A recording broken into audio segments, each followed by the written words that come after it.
வணக்கம். என் பேர் தாமஸ். நான் ஆப்ஷன் ட்ரேடர். இன்னைக்கு நம்ம என்ன பார்க்க போறோம் அப்படின்னாச்சுன்னா, லாஸ்ட் 2 டேஸா இன்னைக்கும், நேத்தும் என்ன நடந்தது மார்க்கெட்ல? எஸ்எம்சி கான்செப்ட் பிரகாரம் அதை எப்படி நம்ம அனலைஸ் பண்றது? ஆப்ஷன் பையர்ஸ்னால ஏதாவது சம்பாதிக்க முடிஞ்சுதா? இல்ல தடுமாறுனாங்களா? அப்படின்றத பத்தி ஒரு அனலைஸ் பண்ண போறோம். அனலைஸ் மட்டும் பண்ண போறது இல்ல.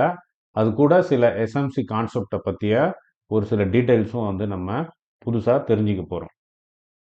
இப்ப நீங்க இந்த ஸ்கிரீன்ல பார்த்துட்டு இருக்கிறது என்ன அப்படின்னாச்சுன்னா, நிஃப்டியினுடைய டே சார்ட்.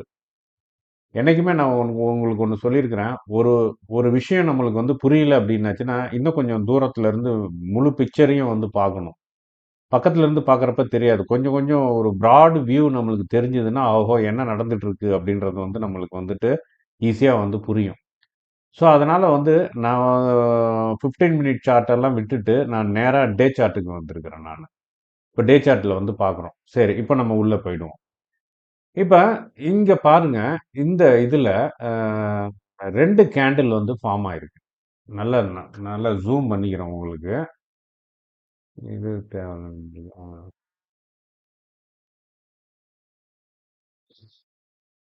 இந்த ரெட் லைன் கூட ஒரு இண்டிகேட்டர். அது ஹைய மார்க் பண்ற இண்டிகேட்டர். அத கூட நான் எடுத்துறேன் நானு. அ ஓகே.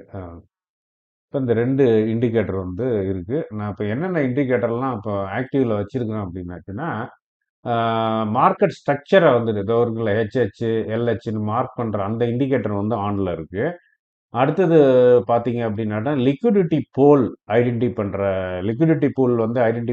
மார்க்கெட்டும் அ ல ஆன்ல இருக்கு. அடுத்தது ஓபி டிடெக்ஷன், அ ஆர்டர் பிளாக்க மார்க் பண்ற இண்டிகேட்டரும் ஆன்ல இருக்கு. எஃப்இஜி இண்டிகேட்டரும் ஆன்ல இருக்கு. ஆனா, இங்க நம்ம படத்துல பார்க்குறது எஃப்இஜி மட்டும் தான் பார்க்குறோம். இது டே சார்ட். இதுல எந்த ஒரு இதுவும் இல்ல. ஆர்டர் பிளாக்கும் எதுவுமே இல்ல. வேணா முன்னாடி கின்னாடி நவுத்தி பார்த்துக்குவோம். எங்க இருக்கு அப்படின்ட்டு ஆர்டர் பிளாக்கு. எங்கேயாவது இருக்கா அப்படின்னு பார்ப்போம். நம்மளுக்கு தெரிஞ்ச வரைக்கும் பக்கத்துல எதுவுமே ஆர்டர் பிளாக் இல்ல. கீழ இருக்கு. இங்க ஒண்ணு இருக்கு பெரிய லெவல்ல. அது எந்த லெவல்னா, ரொம்ப பாட்டம் அது. ஆ குறைய 23,184. ஓகே. அது ஒண்ணும் இது இல்ல. நம்ம இதுக்கு வந்துருவோம். இதுக்கு வந்துருவோம். இங்க பார்த்தோம்னா, இங்க மேலயும் எல்லாமே எஃப்இஜியா தான் இருக்கு. ஃபேர் வேல்யூ கேப்ஸ் தான் இருக்கு. ஓகே. இப்ப நான் ஜூம் பண்ணி பொசிஷன் பண்ணிட்டு, இந்த 2 கேண்டில பத்தி தான் இன்னைக்கு ரொம்ப டீடைல்டா ஸ்டடி பண்ண போறோம். சின்ன வீடியோ தான். ரொம்ப நெறையலாம் டைம் எடுக்காது. இப்ப பார்த்துக்குவோம். இப்ப பாருங்க. இந்த 2 கேண்டிலும் இது இந்த இந்த கேண்டில் நேத்து வந்தது. நேத்துன்னா என்னைக்கு 9ஆம் தேதி வந்தது. இந்த கேண்டில் இன்னைக்கு 10ஆம் தேதி வந்த கேண்டில் இது. டே சார்ட்ல. இந்த 2 கேண்டிலும் மார்க்கெட்டினுடைய கொஞ்சம் ரீகால் பண்ணி பார்ப்போம். 2 நாளுமே நேத்தும் சரி, இன்னைக்கும் சரி மார்க்கெட் கேப் அப் ஓப்பனிங். அதாவது மார்க்கெட் ஓப்பன் ஆனது மேல. ப்ரீவியஸ் டே க்ளோஸை காட்டிலும் கேப் அப்பில் ஓப்பன் ஆச்சு. ஸோ அப்போ ஃபர்ஸ்ட் ஒரு ட்ரேடர்ஸ்னுடைய மைண்ட்ல பிரிண்ட் ஆகிற விஷயம் என்ன அப்படின்னாச்சுன்னா, புல்லிஷ் மார்க்கெட் அப்படின்ற ஒரு விஷயம் தான் பிரிண்ட் ஆகும். ஏன்னா கேப் அப்பில் ஓப்பன் ஆகுது. ஆனா ரியாலிட்டி என்ன அப்படின்னாச்சுன்னா, 2 நாளுமே மார்க்கெட் ஒரு பியரிஷ் மார்க்கெட். அதனுடைய மூவ் ஒரு பியரிஷ் மூவ் தான். ஆனா ஓவராலா சொல்லணும், அந்த கேப் அப்ப வச்சு சொல்லணும் அப்படின்னாச்சுன்னா, அது புல்லிஷ் மார்க்கெட் அப்படின்ட்டு. ஸோ இந்த ஒரு சைக்காலஜிக்கலான ஒரு அப்ரோச் ஃபர்ஸ்ட் எடுத்த உடனே நடந்துருது.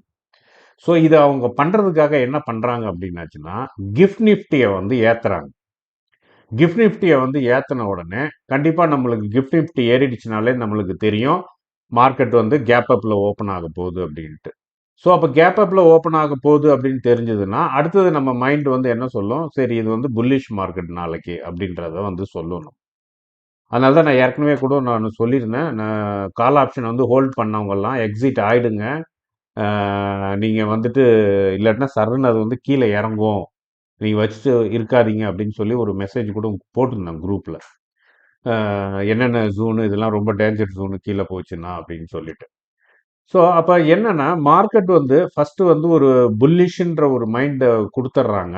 அடுத்தது வந்து பார்த்தீங்கன்னா அன்னைக்கு ஃபுல்லாக அந்த மார்க்கெட் வந்து ஒரு பேரிஷ் மூவ்லேயே தான் வந்து இருக்கு. ஓகே, இப்போ அதை விட்டுருவோம். இப்போ மார்க்கெட்டு இங்கே மேலே ஓப்பன் ஆயிடுச்சு. இது எந்த லெவலில் ஓப்பன் ஆயிருக்கு? கிட்டத்தட்ட 25,159 கிட்ட முத நாள் ஓப்பன் ஆகி அது கீழே வந்து இங்கே வந்து க்ளோஸ் ஆயிருக்கு. அதுக்கப்புறம் ஒரு விக்கு ஒன்று ஃபார்ம் ஆகி இங்கே வந்திருக்கு. அப்போ என்னன்னா ப்ரைஸ் மேலே ஓப்பன் ஆகி இது வரைக்கும் இறங்கியிருக்கு. இது வரைக்கும் இறங்கியிருக்கு அப்படின்னாச்சுன்னா அங்கே என்ன இருக்கு அப்படின்னாச்சுன்னா அங்கே வந்துட்டு எஃப்இஜி இருக்கு. ஒரு பெரிய எஃப்இஜி ஒன்று இருக்கு. அந்த எஃப்இஜி வரைக்கும் வந்துட்டு அங்க இருந்து ப்ரைஸ் வந்து ரிஜெக்ட் ஆயிடுச்சு. இதுதான் வந்து ரிஜெக்ஷன் கேண்டில் அப்படின்னு சொல்றது. இப்போ ரிஜெக்ஷன் கேண்டில்னா என்ன அர்த்தம்னா பாட்டம்ல வந்துட்டு ஒரு பெரிய ஒரு விக்கு ஒன்று லென்த்தியான விக்கு ஒன்று இருந்ததுன்னா பாடி இல்லாம ஒரு குச்சி மாரி நீட்டிட்டு இருந்ததுன்னா பிரைஸ் வந்து ரிஜெக்ட் ஆகுது, கீழே இறங்க விட மாட்டுது. செல்லர் விற்கணும்னாலும் பையர் வந்து கீழே ரொம்ப ஸ்ட்ராங்கா இருக்கிறாங்க, அதனால பை பண்ணி புஷ் பண்ணிடுறாங்க, ப்ரைஸை மேலே தள்ளிடுறாங்கன்றது அர்த்தம். ஓகேங்களா? ஸோ அடுத்த நாள் பாருங்க, இன்னைக்கு இன்னைக்கு என்ன நடந்திருக்கு? இன்னைக்கும் அதுவே தான் நடந்திருக்கு. மேலே ஓப்பன் ஆகி இது வரைக்கும் வந்திருக்கு. அப்ப இது வரைக்கும் வந்து இங்க வந்து ஒரு எஃப்இஜி வந்து ஃபார்ம் ஆயிருக்கு. இப்போ புரியுதுங்களா அது? இங்க ஒரு எஃப்இஜி வந்து ஃபார்ம் ஆயிருக்கு. இந்த எஃப்இஜி வந்து மோஸ்ட் ப்ராபபிளி இன்னைக்கு வந்து ஃபார்ம் ஆனது. ஆனா அது ரீப்ளே பண்றேன் நானு.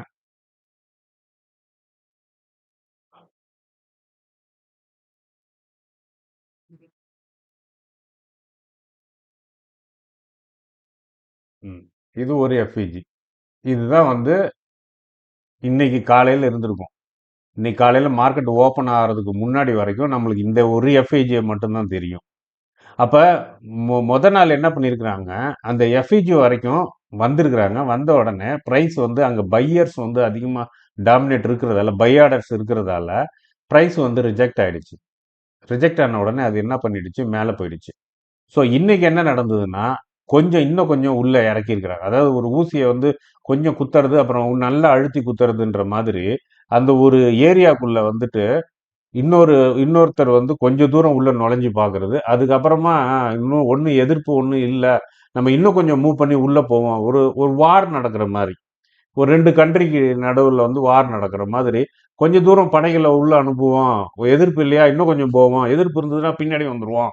அப்படின்ற மாதிரி, இந்த செல்லர்ஸ் வந்து இந்த செல்லிங் வந்து என்ன பண்றாங்க? இங்க இருந்து செல் பண்றப்போ நம்மளுக்கு வந்துட்டு பிரைஸ் வந்து இதுவரைக்கும் வருது. இங்க வந்த உடனே பயங்கரமா பையிங் இருக்கிறதால பிரைஸ் ரிஜெக்ட் ஆயிடுச்சு. அடுத்து இன்னைக்கு என்ன நடந்தது அப்படின்னாச்சுன்னா, இன்னும் கொஞ்சம் உள்ள வந்துட்டாங்க. பாருங்க. இன்னைக்கு வந்துட்டு என்ன ஆயிடுச்சு, இது வரைக்கும் நேத்து இதோட நிறுத்தினவங்க, இன்னைக்கு வந்து இது வரைக்கும் உள்ள வந்திருக்கிறாங்க. உள்ள வந்ததால ஒரு எஃப்இஜி வந்து ஃபார்ம் ஆயிடுச்சு. ஓகே. இப்ப 2 எஃப்இஜி வந்துட்டு இங்க இருக்கு. இப்ப நம்மளுக்கு அடுத்த கொஸ்டின் என்னன்னா, லிக்விடிட்டி போல் அப்படின்னு சொல்லிட்டு ஒரு வீடியோ வந்து நான் இதுக்கு ஒரு நேத்தோ 2 டேஸ்க்கு முன்னாடி வந்து ரிலீஸ் பண்ணியிருந்தேன்.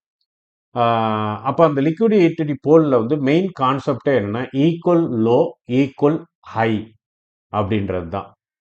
அப்ப ஈக்குவல் லோ அப்படின்னாச்சுன்னா, இந்த கேண்டிலும் இந்த கேண்டிலும் ஈக்குவல் லோவா அப்படின்னாச்சுன்னா, நான் ஏற்கனவே அந்த வீடியோல சொன்னதை திருப்பி ஒரு வாட்டி ரிப்பீட் பண்றேன். ஈக்குவல் லோன்றது வந்து எதை கொண்டு கணக்கிடப்படுறது அப்படின்னாச்சுன்னா, விக்கினுடைய பாட்டம் வச்சு தான் கணக்கு பண்றோமே தவிர க்ளோசிங் பிரைஸை வச்சு கிடையாது. நல்லா ஞாபகத்தில் வச்சுக்கோங்க, இது க்ளோசிங் பிரைஸ். இது இந்த ரெட்டும் பார்த்தீங்கன்னா ஒரே மாதிரி இருக்கும் இந்த லைன். அது வந்து க்ளோசிங் பிரைஸ். க்ளோசிங் பிரைஸ் சேமா இருக்கா சேம் இல்லையா அப்படின்றத பத்தி நம்ம டோன்ட் கேர், அதை பத்தி கவலையே இல்லை. இந்த விக்கு வந்து ரெண்டும் சேமா இருக்கா இல்லையா அப்படின்றத அடிப்படையா வச்சுதான் ஈக்குவல் லோவா, ரெண்டும் சமமான லோல இருக்கா அப்படின்றத வந்து பாக்குறது. சமமான லோனா எக்ஸாக்டா சமமா லோவா கிடைக்கிறதுக்கு வாய்ப்பே கிடையாது. அந்த மாதிரி ஒரு சான்ஸே கிடையாது. அப்ப ஒரு சில அலவன்ஸ் வச்சுக்கிறோம் நம்ம. ஸோ இந்த டிஃபரன்ஸுக்குள்ள இருந்ததுன்னா அது வந்து ஈக்குவல் லோ. அந்த டிஃபரன்ஸை தாண்டி நிறைய டிஃபரன்ஸ் இருந்ததுன்னா அதை ஈக்குவல் லோவா எடுத்துக்க முடியாதுங்க. ஏதோ கொஞ்சம் இப்போ ஒருத்தன் வந்து உயரமா இருக்கான், இன்னொருத்தன் அதை விட கொஞ்சம் உயரமா இருக்கான். சரி, ரெண்டு பேரும் கொஞ்சம் தான் டிஃபரன்ஸ் இருக்கு, அதனால ரெண்டு பேர்த்தையும் ஒரு கேட்டகரியில எடுத்துக்கிறேன்னு சொல்லலாமே. ஒருத்தன் ரொம்ப குட்டையா இருக்கான், ஒருத்தன் ரொம்ப உயரமா இருக்கானா, அவர் ரெண்டு பேரும் எப்படிங்க சமமா பண்றதுன்ற மாதிரி தான் இது. அப்ப அந்த ஈக்குவல் லோ அப்படின்னாச்சுன்னா அந்த ரெண்டு லோக்கும் இடையில வந்து எவ்வளவு வித்தியாசம் இருக்கு அப்படின்றத வந்து ஒரு அளவுகோலை வந்து நம்ம வச்சிருக்கிறோம் நம்ம இண்டிகேட்டர்ல. அந்த அளவுகோல் பிரகாரத்துக்கு உள்ள அந்த டிஃபரன்ஸ் இருந்ததுன்னா ஆட்டோமேட்டிக்கா அந்த இண்டிகேட்டர் என்ன பண்ணும் அப்படின்னாச்சுன்னா அந்த ஈக்குவல் லோவை வந்துட்டு அது வந்துட்டு என்ன பண்ணிடும், அது மார்க் பண்ணிடும் லிக்விடிட்டி போல் அப்படின்னு சொல்லிட்டு. ஆனா இங்க அந்த மாதிரி எதுவுமே மார்க் ஆகல. ஏன் ஆகல அப்படின்றது தான் இப்போ வந்து கொஸ்டின். இப்போ நம்மளுடைய இந்த இண்டிகேட்டருக்கு போவோம். அந்த இண்டிகேட்டர் எங்க இருக்குன்னா இதோ இருக்கு பாருங்க. மேத் பை தாமஸ் லிக்விடிட்டி போல் 15 10 120 இருக்குல்ல, இதை வந்து உங்களுக்கு எக்ஸ்பிளைன் பண்றேன். இப்போ அந்த இண்டிகேட்டருடைய செட்டிங்ஸ்க்கு போறோம். பாக்ஸ் ஹைட், அதாவது வந்து லிக்விடிட்டி போல் அப்படின்றது ஒரு 15 பாயிண்ட் வரைக்கும் பாக்ஸ் வந்து போட்டு பாக்ஸ் ரெக்டாங்குலர் பாக்ஸினுடைய ஒரு ரெக்டாங்குலர் பாக்ஸ் வரைகிறோம் அப்படின்னாச்சுன்னா இப்போ இந்த மாதிரி ஒரு ரெக்டாங்குலர் பாக்ஸ் போடுறோம் அப்படின்னாச்சுன்னா இந்த ஹைட் இருக்கு பார்த்தீங்களா, இந்த சைடில் இங்கே இருக்குல்ல இந்த சைடு ஹைட்டு, இந்த பாக்ஸினுடைய இந்த ஹைட்டு வந்து 15 வரைக்கும் இருக்கலாம். எவ்வளோ? 15 வரைக்கும் இருக்கலாம் அப்படின்னு சொல்லிட்டு நம்ம வந்து ஃபிக்ஸ் பண்ணியிருக்கோம். ஆனால் நான் சைடில் ஒன்று கொடுத்துருக்கேன், அதில் நீங்கள் அதை அட்ஜஸ்ட் பண்ணவும் செய்யலாம். இது ஏன் கொடுத்தன்றதை இப்போ நான் உங்களுக்கு எக்ஸ்பிளைன் பண்ணுறேன். இப்போ இந்த இதுதான் இந்த மார்க் பண்ணுற இந்த பாக்ஸ் தான் வந்து என்னவா வருது, லிக்விடிட்டி போல் அப்படின்னு சொல்கிறோம் நம்ம அதை. ஆனா என்ன கிரிட்டீரியா வச்சிருக்கிறோம், அந்த டிஃபரன்ஸ் எவ்வளோங்க இருக்கலாம் அப்படின்னாச்சுன்னா maximum difference between highs and lows. மேலையும் மார்க் பண்ணும், மேலையும் வந்து விக்கு வர்றப்ப ஈக்குவல் ஹையை வந்து மார்க் பண்ணுவோம்.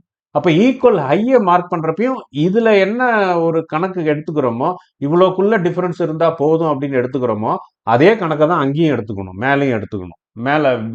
மேல விக்கு ஃபார்ம் ஆகுறப்ப. ஸோ அதனால வந்து இது ரெண்டுத்தும் இந்த லோக்கும் ஹைக்கும் வந்து ஒரே இதுதான்.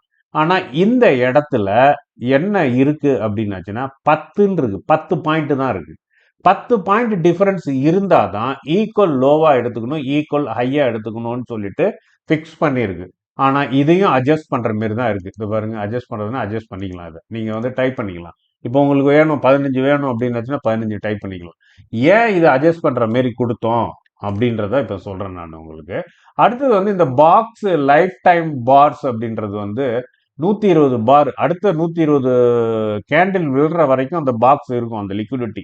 அதுக்கப்புறம் அந்த லிக்விடிட்டி வந்து தன்னால வந்துட்டு அந்த பாக்ஸ் மறைஞ்சிடும். அதுக்காக தான் இந்த செட்டிங். அதையும் நீங்க வந்து அட்ஜஸ்ட் பண்ணிக்கலாம். ஸோ இப்போ லிக்விடிட்டி போல பத்தி இந்த இதை பத்தி உங்களுக்கு தெரிஞ்சிருக்கும். இப்போ நம்மளுக்கு என்ன கொஸ்டின்னா, இது ரெண்டுமே வந்து ஏறக்குறைய ஈக்குவல் லோ மாரி தான் வந்து தெரியுது. ஆனா ரொம்ப தூரம் தெரியுது, 10 டிஃபரன்ஸ்க்குள்ள இல்ல. அதனால தான் இங்க மார்க் பண்ணல அது. இப்பதான் ஒரு முக்கியமான விஷயத்த சொல்ல வரேன். Maximum difference between highs and low அப்படின்ற இந்த 10ன்றது எதுக்கு பொருந்தும் அப்படின்னாச்சுன்னா low time frame, low time ஃப்ரேம்க்கு மட்டும்தான் இது வந்து பொருந்தும். ஹையர் டைம் ஃப்ரேம்க்கு இது வந்து பொருந்தாது. அப்ப என்ன லாஜிக்ங்க, ஹையர் டைம் ஃப்ரேமுக்கு நான் வந்து எப்படி கனெக்ட் பண்றது அப்படின்னாச்சுன்னா பர்சன்டேஜ் கணக்கு. இப்ப டோட்டலா இப்ப வந்து நிப்டி என்ன பிரைஸுக்கு வந்துட்டு போயிட்டு இருக்கு, 25,104க்கு 104ல இருக்கு. இப்ப 25,104ல 0.1%, 0.1%, 0.1% எவ்வளோ அப்படின்ட்டு பார்த்தீங்கன்னா, இப்போ ஒரு உதாரணத்துக்கு நான் இப்போ இதை கிளிக் பண்ணேன்னா இது மறைஞ்சிடும். ஓகே, ஒன்றும் பிரச்சனை இல்லை உங்களுக்கு.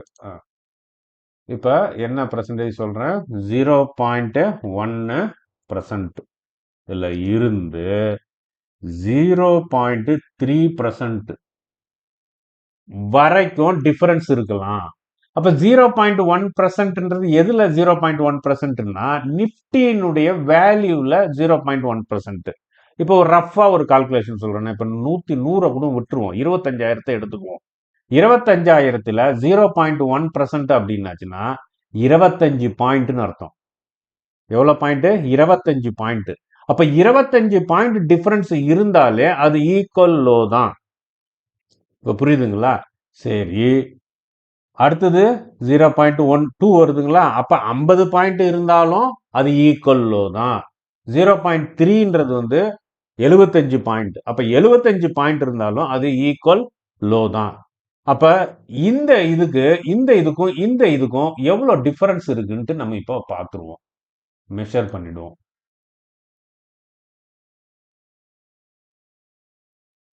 மார்க் பண்ணிட்டேன். இப்போ எவ்வளோ வருது? 21.70, 21.70 இருக்கு. 0.70 வந்து டிஃபரன்ஸ் இருக்கு. அப்ப இது எந்த கேட்டகரிக்குள்ள வருது உங்களுக்கு? நம்மளுக்கு ஈக்குவல் லோக்குள்ள தான் வருது. ஈக்குவல் லோக்குள்ள தான் வருது. அப்புறம் ஏன் இது மார்க் பண்ணல? ஏன்னா நம்ம இண்டிகேட்டர்ல நம்ம என்ன பண்ணியிருக்கோம்னா, மேக்ஸிமம் டிஃபரன்ஸ் பிட்வீன் ஐ வந்து 10ன்னு செட் பண்ணியிருக்கோம். அப்ப நம்மளுக்கு வந்திருக்கிறது வந்து இங்க எவ்வளோ வந்திருக்கு? 21 வந்திருக்கு. 21.70, 22ன்னு வச்சுக்கோங்க. 22 வச்சிருக்கோம். இப்ப 22 வந்திருக்கு. அதனால தான் இல்ல. அப்ப நம்ம இந்த 0.1 அப்படின்றத கணக்கு எடுத்து இத வந்து 25ன்னு போட்டோம்னு வச்சுக்கோங்க.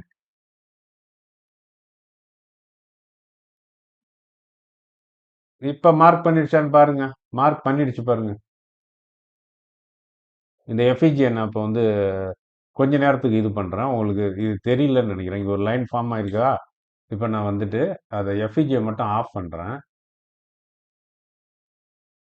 எடுக்கிறேன். இப்ப தெரியுதுங்களா? மார்க் பண்ணிருக்கேன் லிக்விடிட்டி போல. லிக்விடிட்டி போல வந்துட்டு இது வந்து மார்க் பண்ணிடுச்சு. ஸோ அப்போ இது வந்து ஒரு லிக்விடிட்டி போல் இது. இப்போ இப்போ இது புரிஞ்சுதுங்களா இந்த இது? அப்போ ஏன் இது வந்து முன்னாடி மார்க் பண்ணல அப்படின்னாச்சுன்னா, இந்த செட்டிங்ஸில் வந்துட்டு டே சார்ட்டுக்கு நீங்கள் மூவ் ஆகுறப்ப இதை வந்து நல்லா ஞாபகத்தில் வச்சு இப்போ திருப்பி நான் எஃப்இஜி ஆன் பண்ணிடுறேன்.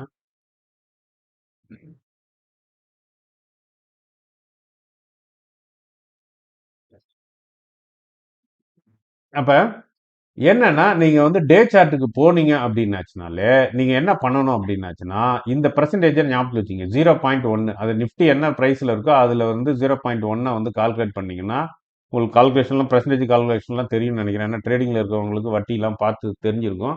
அது ரொம்ப டீட்டெயிலாக அதை பத்தி சொல்ல வேணாம்னு நினைக்கிறேன். அப்ப இதை வந்துட்டு நீங்க கால்குலேட் பண்ணீங்கன்னா உங்களுக்கு என்ன பாயிண்ட் கிடைக்குதோ அந்த பாயிண்ட் வந்து டிஃபரன்ஸா நீங்க வந்து வச்சுக்கிங்க. புரியுதுங்களா? சரி, அப்ப வந்து இது வந்து ஒரு லிக்விடிட்டி போல் வந்து கிரியேட் ஆயிருக்கு. அப்ப வந்து இது நம்ம இப்ப இவ்வளவு நேரம் எதுக்காக நம்ம இப்ப சொல்லிட்டு இருக்கோம்னா, இது ஈக்குவல் லோவா இல்லையா அப்படின்றத தான் பத்தி பேச்சு. இப்ப இது ஈக்குவல் லோ தாங்க. இது இப்ப வந்துருச்சு, கரெக்டா வந்தாச்சா? இப்ப 0.1 டு 0.3ன்றது வந்து ஒரு வேல்யூ. அது அந்த வேல்யூக்குள்ள இருந்ததுன்னா டே சார்ட்ல அதை ஈக்குவல் லோன்னு நம்ம வந்து கன்சிடர் பண்ணலாம். S, sure. 25ல இருந்து 75க்குள்ள. ஆனா அது 25லாம் இல்ல, அது 21.70 தான் இருக்கு. அப்படின்றப்ப தாராளமா பர்ஃபெக்டா இது வந்து ஈக்குவல் லோ தான். சரி, ஓகே. ஈக்குவல் லோ வந்துட்டாலே எஸ்எம்சி கான்செப்ட் பிரகாரம் மார்க்கெட்டு கீழே ஈக்குவல் லோ வந்ததுன்னா புல்லிஷ் மார்க்கெட்டா ரிவர்ஸ் ஆக போகுதுன்னு அர்த்தம். புல்லிஷ் மார்க்கெட்டா மார்க்கெட் வந்து ரிவர்ஸ் ஆக போகுது அப்படின்றது வந்து அர்த்தம் எஸ்எம்சி கான்செப்ட் பிரகாரம். அப்ப நாளைக்கு என்ன நடக்கும்? மேபி ரிவர்ஸ் ஆகலாம். ஓகேங்களா? ஸோ அப்ப என்னன்னா மார்க்கெட் வந்து ஒரு ஒரு ஒரு அடித்தளத்தை வந்து போட்டுட்டு இருக்கு. மார்க்கெட் வந்து ரிவர்ஸ் ஆகி புல்லிஷ் ஆகி மேல போறதுக்காக ஒரு பேஸ்மெண்ட்டை வந்து போட்டுட்டு இருக்கு. இப்ப அதை காட்டி கொடுக்கறது தான் இந்த ஈக்குவல் லோஸ். அப்ப மார்க்கெட் வந்து எனி டைம் மார்க்கெட் வந்து ரிவர்ஸ் ஆகி புல்லிஷ் மார்க்கெட்டா மேல போகும். இன்னைக்கு மார்க்கெட் முடிகிறப்ப கூட உங்களுக்கு ஒரு இது ஒன்று சொன்னேன் நான். ஞாபகம் இருக்கா என்னன்னு தெரியல. லாஸ்ட்ல வந்துட்டு ஐவி வந்து குறைஞ்சது. இது சாரி, இந்தியா விக்ஸ் வந்து லாஸ்ட் ஒரு 2 மினிட்ஸ்ல வந்துட்டு இந்தியா விக்ஸ் வந்து ஃபால் ஆச்சு அப்படின்னா அதுக்கப்புறம் இன்னொரு விஷயமும் வந்து சொன்னேன். 15 மினிட் சார்ட்ல வந்துட்டு புல்லிஷ் ஆர்டர் பிளாக் ஃபார்ம் ஆகிருக்கு. அதனால கால் ஆப்ஷன் வாங்கணும்னு நினைச்சீங்கன்னா உடனே கால் ஆப்ஷன் வாங்கணுன்ட்டு போய் வாங்கிடாதீங்க. அப்படி வாங்குறதா இருந்தீங்கன்னா நீங்க வந்து ரொம்ப ஒரு சாம்பிளுக்காக வேணா, ஒரு டெஸ்டிங்காக வேணா, ரொம்ப லோ ப்ரைஸ்ல ஓடிஎம்ல வேணா ஏதாவது ஒன்று வாங்கி வச்சு பாருங்க அப்படின்னு நான் ஒன்று சொன்னேன் நான். ஆனால் அது நான் சொல்லி அந்த மெசேஜை போஸ்ட் பண்றதுக்குள்ள அது 1 மினிட் தான் உங்களுக்கு இருந்திருக்கும். அதனால வந்து நீங்க எதுவும் பண்ணியிருக்க முடியாது. அதுக்காக தான் அந்த நேரத்தில் போட்டாங்க. இல்லைன்னா நீங்க அவசரப்பட்டு எடுத்துட்டு லாஸ் ஆயிடுச்சுன்னா அப்புறம் என்ன திட்டுவீங்க நீங்க? என்னடா இவர் இப்படி சொன்னாருன்ட்டு வாங்கிட்டா, என்னடான்னா மார்க்கெட் இன்னைக்கு என்னடான்னா இன்னும் கீழே இறங்கி போச்சு அப்படின்ட்டு. Okay, sorry. இப்போ இப்போ இது புரிஞ்சுதுங்களா? சரி, ஓகே. இப்போ நம்ம வந்து நாளைக்கு என்ன நடக்கும் அப்படின்றத வந்துட்டு ஒரு டிஃப்ரெண்ட் பெர்ஸ்பெக்டிவ்ல வந்துட்டு நம்ம வந்து செக் பண்ணுவோம். நம்ம வந்து சினாரியோ ஒன்றுன்னு எடுத்துக்குவோம். இப்போ நாளைக்கும் இன்னைக்கு பண்ண இதே டிராமாவை நாளைக்கும் அவங்க வந்து பண்ணலாம். அப்போ என்னன்னா மேலே ஓப்பன் பண்ணி கீழே வரைக்கும் வந்துட்டு இந்த விக்க விட்டு குத்தி பார்க்குற மாரி ப்ரைஸை எது வரைக்கும் இறங்குதுன்னு பார்க்கறதுக்காக ப்ரைஸை வந்து கீழே இறக்கலாம். இறக்கி இந்த லிக்விடிட்டியை வந்துட்டு அவங்க வந்துட்டு எடுக்க பார்க்கலாம். ஏன்னா இப்போ இங்கே ஒரு லிக்விடிட்டி போல் வந்து கிரியேட் ஆயிடுச்சு. லிக்விடிட்டி போல் கிரியேட் ஆயிடுச்சுன்னா இங்கே என்ன ஆயிருக்கு, இங்கே வந்துட்டு நிறையா ஆர்டர்ஸ் வந்து ஸ்டாப் லாஸ் ஆர்டர்ஸ் வந்து இங்கே இருக்கும். ஸோ அதனால அந்த ஸ்டாப் லாஸை வந்து இது எடுக்கிறதுக்காக கீழே வரைக்கும் இறக்குறாங்களா அப்படின்றத பார்த்துட்டு என்னைக்கு அவங்க ரிவர்ஸ் ஆக போகிறாங்க அப்படின்றது நம்மளுக்கு தெரியல. ஸோ நாளைக்கு நீங்கள் வந்து வாட்ச் பண்ணுறப்ப இந்த இதை வந்துட்டு வாட்ச் பண்ணுங்க. வாட்ச் பண்ணிட்டு எது வரைக்கும் வராங்க, எது வரைக்கும் போகிறாங்க அப்படின்றத வந்து பாருங்க. ஸோ இந்த டே சார்ட் வந்து இப்போ உங்களுக்கு வந்து ஓவராலாக மார்க்கெட்டில் என்ன நடந்துட்டு இருக்குன்றத வந்து ஒரு க்ளூ கொடுத்துருக்கோம். ஸோ ஃபர்தராக அவங்களுடைய மூவ் வந்து என்னவா இருக்கு அப்படின்னாச்சுன்னா, அவங்களுடைய மூவ் வந்து புல்லிஷ் மூவாக தான் வந்து இருக்கு. ஒரு விஷயத்த சொல்கிறேன் பாருங்க. இந்த மார்க்கெட் ஸ்ட்ரக்சரை பற்றி எக்ஸ்பிளைன் பண்ணுறேன். இங்கே ஹையர் லோ, இங்கே ஹையர் லோ வந்திருக்குங்களா? இப்போ அடுத்தது ஹையர் லோன்னு ஒன்று வரணும். இந்த கீழே எங்கேயாவது வந்து சைடில் வரணும். ஓகேங்களா? ஸோ இங்கே பாருங்க ஹையர் ஹை, ஆனால் இங்கே லோயர் லோ வந்துருச்சு அப்படின்னாச்சுன்னா, இந்த லோயர் லோவை ப்ரைஸ் கிராஸ் பண்ணி மேலே போயிடுச்சு. புரியுதுங்களா? இங்கே க்ளோசிங் ப்ரைஸே இந்த லெவலு. ஆனால் ஹையர் லோ வந்தது வந்து இதுவரை இந்த லெவல் தான். ஆனால் அதுக்கு மேலே வந்து ப்ரைஸ் போனதால இது வந்து இன்வேலிடாக ஆயிடுச்சு. அப்போ ஹையர் ஹை ஆல்ரெடி ஃபார்ம்டு, ஆனால் இங்கே உங்களுக்கு டிஸ்பிளே ஆகலை. அப்போ ஏற்கனவே வந்து டே சார்ட்டில் வந்துட்டு மார்க்கெட் வந்து புல்லி ஸ்ட்ரக்சரில் தான் வந்து இருக்குது. புரிஞ்சுக்கிங்க இது. ஸோ இப்போ நம்ம பார்த்த எஸ்எம்சி கான்செப்ட் பிரகாரம் பார்த்தப்ப ஈக்குவல் லோ வந்தாலே அது வந்து என்னன்னா மார்க்கெட் ரிவர்சலில் வந்து குறிக்குது அது. ஸோ அதுவும் பர்டிகுலராக டே சார்ட்டில் இந்த மாதிரி வந்ததுனாலே அதுதான் வந்து குறிக்குது. ஸோ இது ஈக்குவல் லோ தான். அந்த பர்சன்டேஜை வச்சு கால்குலேட் பண்ணியும் வேல்யூவும் கனெக்ட் பண்ணி பார்த்துட்டோம். ஈக்குவல் லோ தான் இது. ஸோ அதனால வந்துட்டு நாளைக்கு ஆனால் இந்த ஈக்குவல் லோ வந்து நாளைக்கே அவங்க திருப்புறாங்களா, இல்லை வியாழக்கிழமை திருப்புறாங்களா, வெள்ளிக்கிழமை திருப்புறாங்களா நம்மளுக்கு தெரியாது மார்க்கெட்டை. ஆனால் அதுக்குரிய ஒரு வேலையை அவங்க தொடங்கி பண்ணிட்டு இருக்கிறாங்க அப்படின்றது மட்டும் நல்லா வந்து நம்மளுக்கு தெரியுது.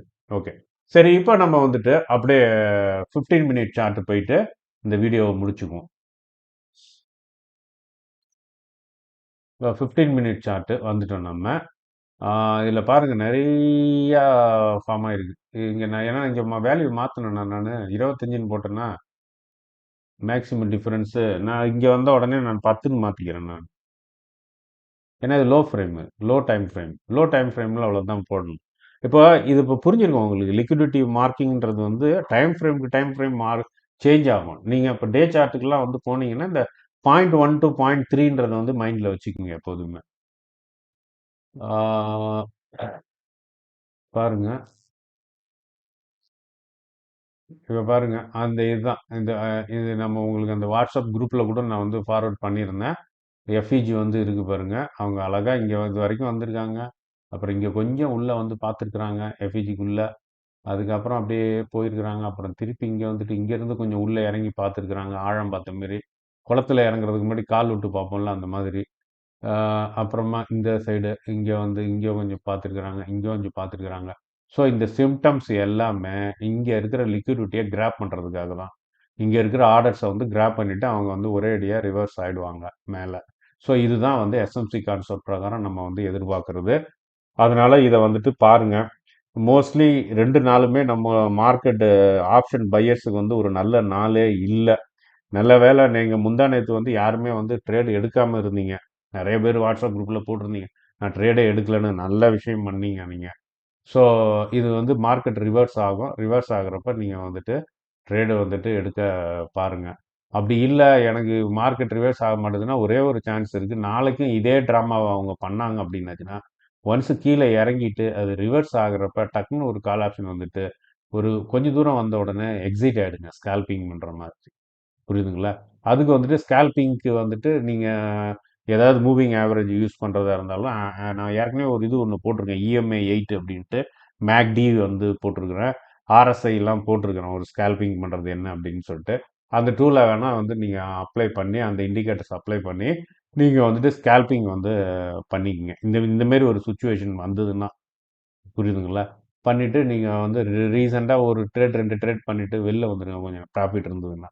இந்தமாரி மார்க்கெட்டில் வந்துட்டு என்டர் ஆகாமல் இருக்கிறது வந்து ரொம்ப ரொம்ப நல்லது. அப்படி ஸ்கேல்பிங் பண்ணும் அப்படின்னு நினச்சிங்கன்னா என்னுடைய அந்த இன்னொரு வீடியோ இருக்கும். இருக்கிறதுலே வந்து அதிக நபர்கள் பார்த்த வீடியோ வந்து அந்த வீடியோ தான். ஏன்னா, அதுக்கு கதைய சொல்றேன் கேளுங்க. அது ஏன்னா, அந்த வீடியோனுடைய டைட்டில்ல என்ன இருக்கும்? 1,50,000 முதலீடு செய்து 1,00,000 சம்பாதிப்பது எப்படின்னு இருக்கும். அப்ப மக்களுடைய மனநிலை எப்படி இருக்கு பாருங்க. இந்த மாரி டைட்டில் போட்டா பார்க்குறாங்க வீடியோவ. இல்ல ஒரு ஆப்ஷன் கிரீக்க பத்தியோ, இல்ல இந்த மாரி மார்க்கெட் ஸ்ட்ரக்சர பத்தியோ பார்த்தீங்க போட்டோம் அப்படின்னாச்சுன்னா, அது அந்த வியூஸே வரதே இல்ல அதுல. ஏதோ வரும். ஒரு நார்மலா வரும். அதுக்குன்னு ஒரு ஒரு சில உங்கள மாரி நபர்கள் யாராவது பார்த்தா தான் உண்டு. மத்தபடி பார்க்கறதில்ல. ஆனா, ஒரே நாளில் 1,00,00,000 சம்பாதிப்பது எப்படின்னு ஒரு டைட்டில் மட்டும் போட்டாச்சுன்னா, என் வீடியோ வந்து வியூஸ் வந்து அன்னைக்கே வந்து பிச்சுக்கும். இப்படிதான் போயிட்டு இருக்கு நிலவரம். ஸோ அந்த மாதிரி நம்ம இருக்கக்கூடாது. ஸோ அதனால வந்துட்டு அது அது சாரி இது இல்ல. எதுக்கு சொல்ல வந்தேன்னா, அந்த வீடியோல இந்த ஸ்கேல்பிங்க பத்தி நான் வந்து சொல்லியிருப்பேன் நானு. அ அதுக்காக வந்து சொல்ல வந்தேன். அதில வந்துட்டு எப்படி ஸ்கேல்பிங் பண்றது அப்படின்றத பத்தி நான் சொல்லியிருப்பேன் நானு. அந்த மாரி ஸ்கேல்பிங் பண்ணீங்கன்னா, நீங்க வந்து சம்பாரிக்கலாம். அ அதில ஒருத்தர் சம்பாரிச்சுட்டு இருக்கிறாரு. அதில வந்து ஒருத்தர் லாஸும் பண்ணியிருக்கிறாரு நெறையா. ஏன்னா, அவருக்கு வந்து லாஸ் ஆகுறப்ப ஸ்டாப் லாஸ வந்து அ ஸ்டாப் லாஸ் வச்சு வெளில வர மனசு ஒத்துக்கலையாம். அதனால ஃபுல் அமௌண்ட்டையும் விட்டுட்டு உட்காந்துருக்கிறாரு. ஸோ இந்த மாரி பண்றவங்களும் இருக்கிறாங்க. ஆனா ஸ்ட்ரிக்ட்டா வந்து ஸ்டாப் லாஸ் இருக்கணும். ஸ்டாப் லாஸ் இல்லாம பண்ணாதீங்க. நன்றி. நாளை எப்படின்ட்டு பார்ப்போம். நாளை சந்திப்போம்.